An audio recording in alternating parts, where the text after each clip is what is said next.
రాజ్యాంగ సవరణ బిల్లు పార్లమెంట్లో ఆమోదం పొందితే దేశంలో ప్రజాస్వామ్యం పూర్తిగా అంతమైనట్లేనని కాంగ్రెస్ అగ్రనేత ప్రియాంక గాంధీ తీవ్ర ఆందోళన వ్యక్తం చేశారు.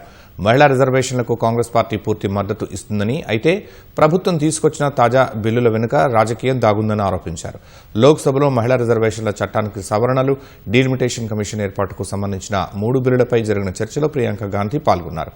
ప్రస్తుతం ఉన్న 543 లోక్సభ స్థానాల్లోనే మహిళలకు 33% రిజర్వేషన్లు ఎందుకు కల్పించలేరని ప్రభుత్వాన్ని సూటిగా ప్రశ్నించారు. దేశంలో కులగణన చేపట్టకుండా అన్ని వర్గాల వారికి దక్కాల్సిన న్యాయమైన వాటా దక్కదని ప్రియాంక గాంధీ స్పష్టం చేశారు. 2011 జనాభా లెక్కల్లో ఓబీసీ వర్గాల డేటా లేదు కాబట్టే ప్రభుత్వం ఆ పాత లెక్కలతోనే ముందుకు వెళ్లాలని చూస్తోందని దుయ్యబట్టారు.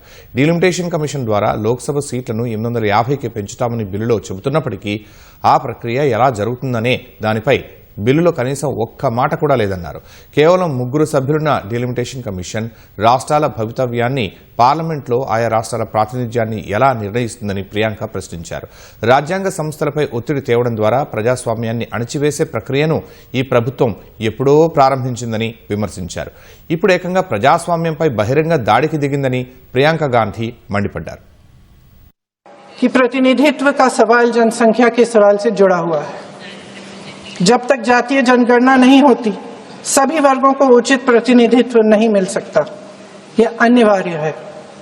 ये सरकार 2011 की जनगणना पर आगे बढ़ना इसलिए चाहती है क्योंकि इस जनगणना में ओबीसी वर्ग की संख्या ही नहीं है. आज प्रधानमंत्री महोदय ने बड़े हल्के में बोल दिया कि इस वर्ग और उस वर्ग के बारे में हम बाद में देख लेंगे. कौन सा इस वर्ग, कौन सा उस वर्ग? ओबीसी वर्ग की बात कर रहे थे कि हम बाद में ही देख लेंगे इसके बारे में. ये हल्के में नहीं लेना चाहिए अध्यक्ष महोदय.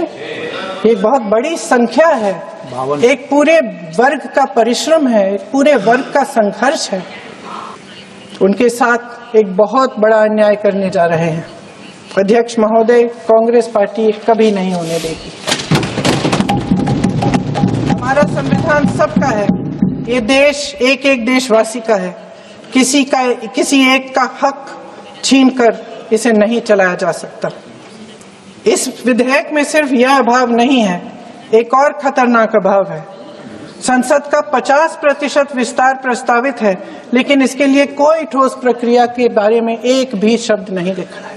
जिस तरह असम में इन्होंने मन चाहे सीटों को काटा पीटा, विपक्षी दलों के नेताओं की सीटों का विभाजन किया और अपने राजनीतिक फायदे के लिए नई सीमाएं बनाई, उसी तरह ये पूरे देश में कि परिसीमन आयोग में सरकार द्वारा चुने गए 3 जने इस पूरे देश के प्रदेशों का वजूद, देश के लोकतंत्र में उनकी भागीदारी और उनका महत्व तय करेंगे. लोकतंत्र को खत्म करने की शुरुआत तो इस सरकार ने चुनाव आयोग, न्यायपालिका, मीडिया और अन्य संस्थाओं पर अपना पूरा दबाव डालकर शुरू कर ही लिया था, मगर अब लोकतंत्र पर खुला वार होने जा रहा है.